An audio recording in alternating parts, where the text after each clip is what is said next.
Hello, everyone, and thank you for joining me in this session. So I thought that I should structure this discussion a little bit differently. I'm an academic. I will introduce myself in a minute, but before I do, allow me to walk you through my thinking process.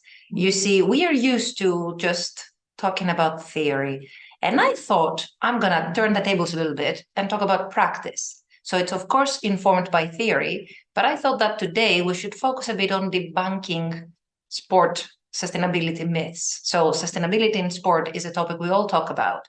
And I think there's a lot of discussion around it, which has created a few myths here and there. So let's try and debunk them together in this short chat together. First of all, allow me to introduce myself. My name is Argyro Elisavet Manoli, and I am an associate professor here in Bergamo University. I am based in the north of Italy, which is a beautiful place if you haven't visited.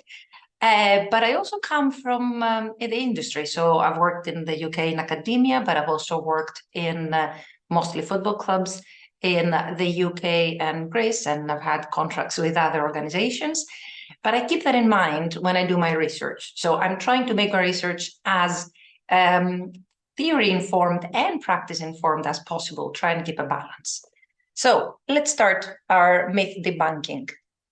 First of all, we are told that sport events have now changed and they have a minimal impact on the environment.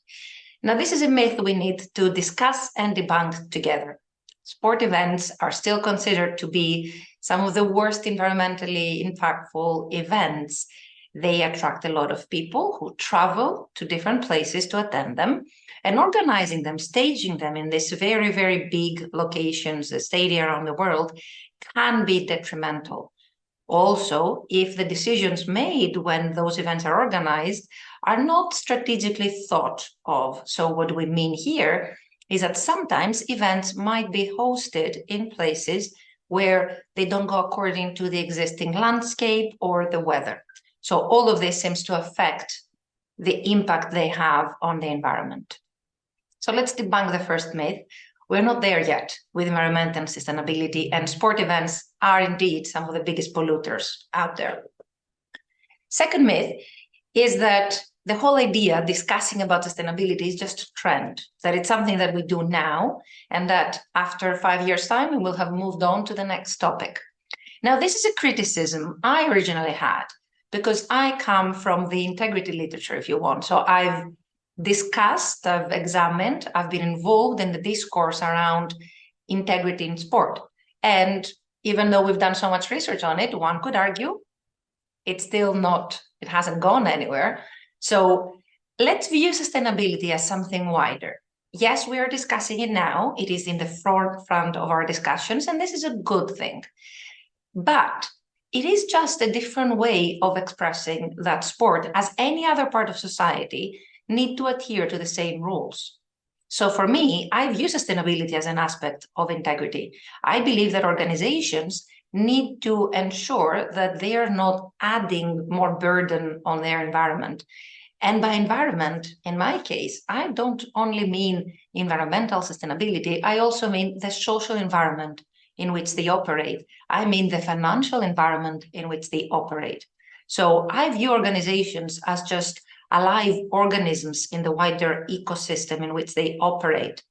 And I believe that believing in integrity, believing in sustainability, means that you try to ensure that you don't burden your environment in either social issues, environmental issues, or financial issues.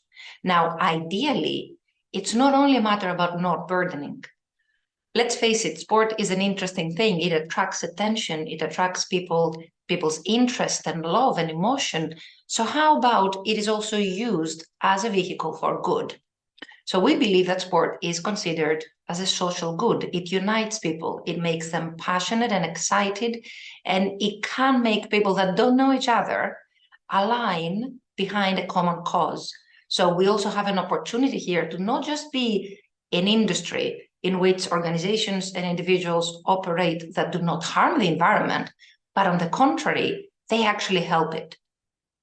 So this is why I don't consider sustainability to be just a trend. I think it is part of what sport is, part of the fabric of what sport is, and that's what sport organizations and individuals need to adhere to.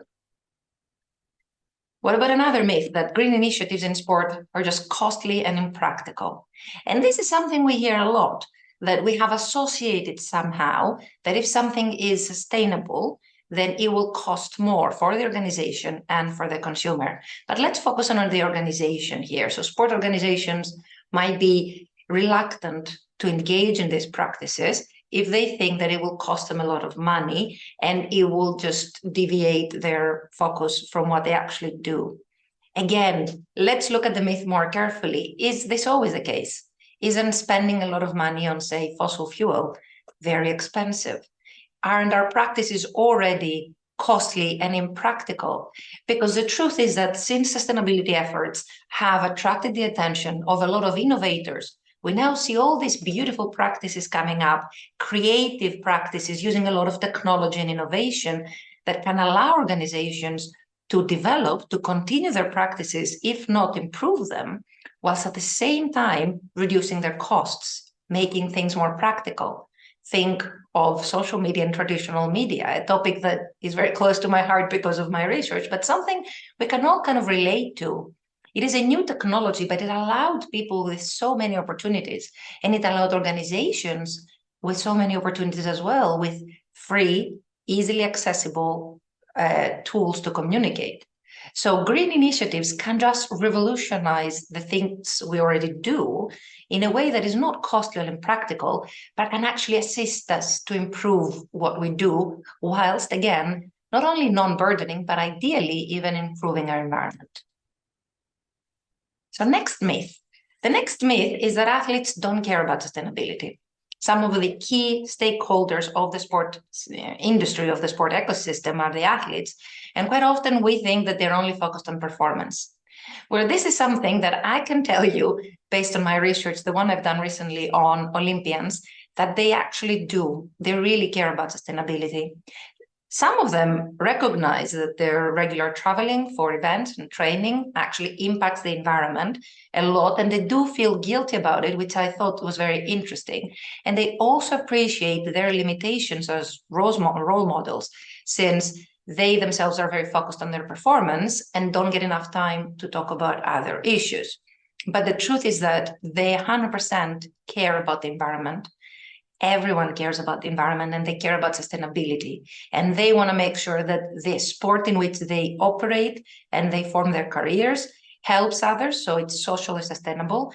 They care about financial sustainability, because through that, we can ensure the longevity of the system in which they operate. And they care about the environment, because they also don't want to harm the planet in which they play. It is interesting to see also that the athletes that perform sports outdoors have a higher level of interest for environmental sustainability, because they can notice the differences in the environment whilst they perform their sports. The next myth we're going to debunk is about the green initiatives and how they can compromise fan experience. Now, this is an interesting myth to example, again, because we are assuming that fans don't care, that fans are only interested in the experience. And we're assuming a couple of things here as well, because we assume that the experience is harmed. But I think that this is because we haven't thought of sustainability as something fun and engaging. First of all, there is research to clearly state that fans care about sustainability. And there's research to suggest that fans might be even eager to sacrifice things in order to ensure that the event that they're attending or the organization that they're supporting, the sport club, sport team or athlete, are engaged in sustainability efforts. But this is not only it. The truth is that fans actually can engage in sustainability themselves. We need to think as green initiatives as something fun and new and innovative, and something that can incorporate other stakeholders as well. So let us just think about sustainability as something new, but something that maybe is out of this box that we have created. So fans can be involved in sustainability efforts. Fans themselves can actually support them. It can be fan-led engagement and this way can actually strengthen the efforts of the sport industry overall.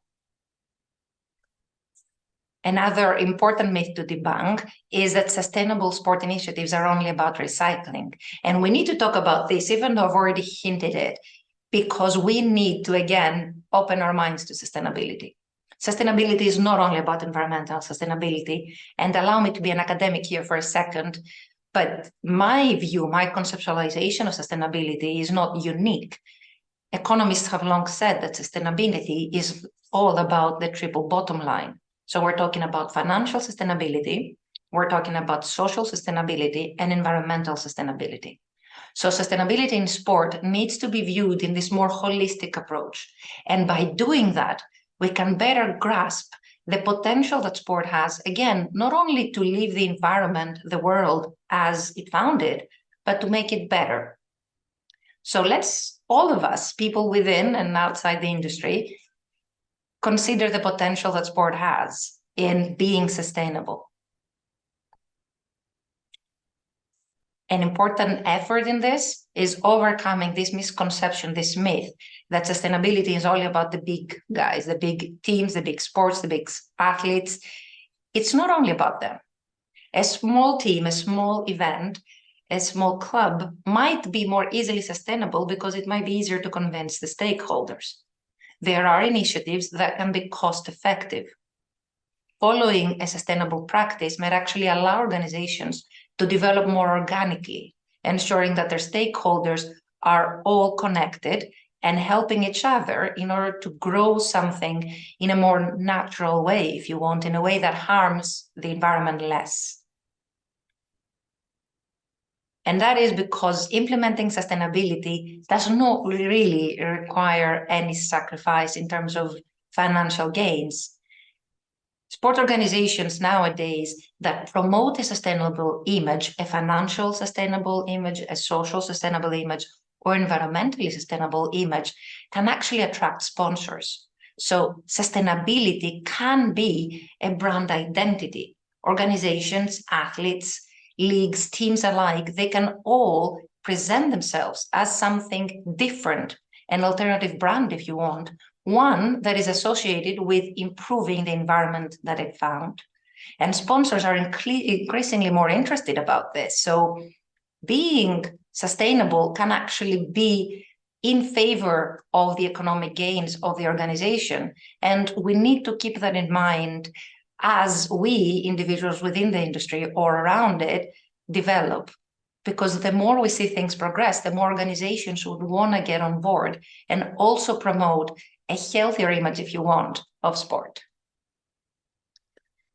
So that was it from my side. I hope I helped you debunk some myths in this session. And I really hope that even though we don't have the chance to have a longer discussion, that you can hopefully see sustainability as something more attainable following this. Thank you.